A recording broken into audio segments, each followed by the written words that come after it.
That day in 1961, it started raining heavily. I was agitated because we could not keep the picture and light the lamp outside as it was traditionally done. Seeing this, Chadwick came to me and said, "Ganesan, do not be agitated. We can take the picture inside the dining hall and light the lamp there." And I expressed my concern. Though Bhagavan was never interested in rituals, he was very particular on witnessing the Karthikeya Deepam. How can I deviate from the ashram tradition?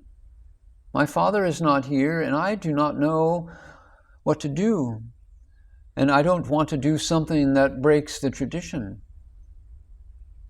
But Chadwick reassured me. During Bhagavan's lifetime, it rained one year just like this. Since he was keen on seeing the Deepam, Bhagavan suggested that we go into the dining hall and open the big door through which one could see the hill's summit. I was next to Bhagavan. I told him, "Bhagavan, we will not be able to see the Deepam because it is raining heavily." Bhagavan took his binoculars and looking through it exhorted, "Watch, watch." And at that moment the Deepam was lit on the hill. See the miracle, Ganesan. I was watching eagerly. The rain stopped. The clouds dispersed for a few minutes, and we got a glimpse of the Deepam as it was lit. And immediately, Bhagavan said, "Now light the ghee lamp. The Deepam has been lit, and we too will follow suit." I was still a little skeptical because it was pouring.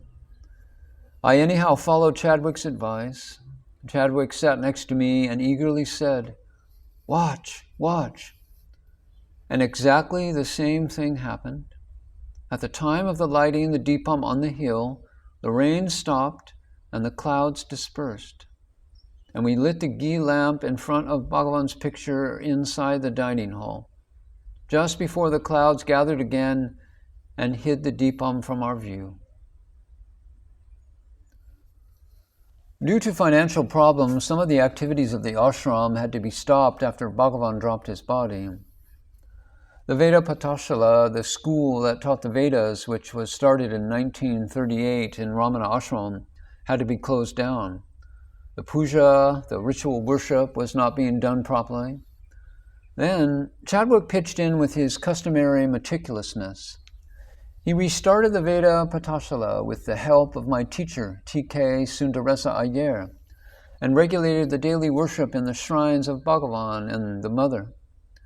It was Chadwick who started the regular performance of the Sri Chakra Puja in the Mother's shrine. A fully surrendered devotee staying like an anchor in Ramana Ashram, his very staying helped the teaching to be spread. People like Somerset Maugham, Spalding, and many other famous people who came all talked to Chadwick, and Chadwick convinced them of the greatness of Bhagavan.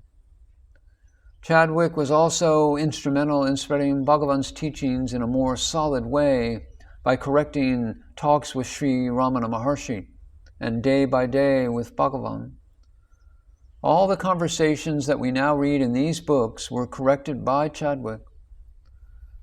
When Talks with Sri Ramana Maharshi was to be printed, there was a committee who took the manuscripts to Madras, and some scholar or the other struck out many pages saying that they were repetitions. It was brought to the ashram before sending it to the press. I was in the office at that time, and it was given to Chadwick for his approval.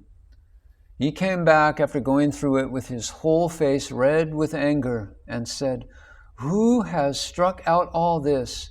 My master's words. How do you know? Why do you use mere intellectual knowledge and see the repetition? The repetition is absolutely essential." In fact, this is what Chadwick wrote in the introduction. The repetition is meaningful. Not a single word has to be taken off because every word has been seen by Bhagavan and approved by Bhagavan. If today we read talks and day by day as they were recorded, it is all thanks to Chadwick. Otherwise, you would have only a truncated portion of the talks with Sri Ramana Maharshi and day by day with Bhagavan, and other talks with Bhagavan. In this way, Major Chadwick had a major role in communicating the message. During his last days, Chadwick became very ill and was taken to the Christian Medical Hospital in Vellore. The illness was the result of a hernia operation he had in Tiruvannamalai, which became septic, infected. He did not want to go away from Arunachala. All of us pleaded with him to go to the hospital in Vellore and get treated. So there he was when his doctor sent us a message that his end was imminent. I was very eager to go, but my father, Mrs. Tellyarkin, and Hugo Meyer, a German doctor, told me to stay back and look after the ashram while they went and rendered whatever help they could. When they reached the hospital, the doctor said that Chadwick was in a coma and could not talk. Mrs. Tellyarkin moved on, seeing Chadwick lying down helpless with tubes sticking out from his body, announced, "Chadwick, we have come from Ramana Ashramam." And the reply came instantly, "Welcome, Ganesan." He thought that I had come. And they said to him, "Ganesan could not come." And then Chadwick uttered these words, "Today is Easter."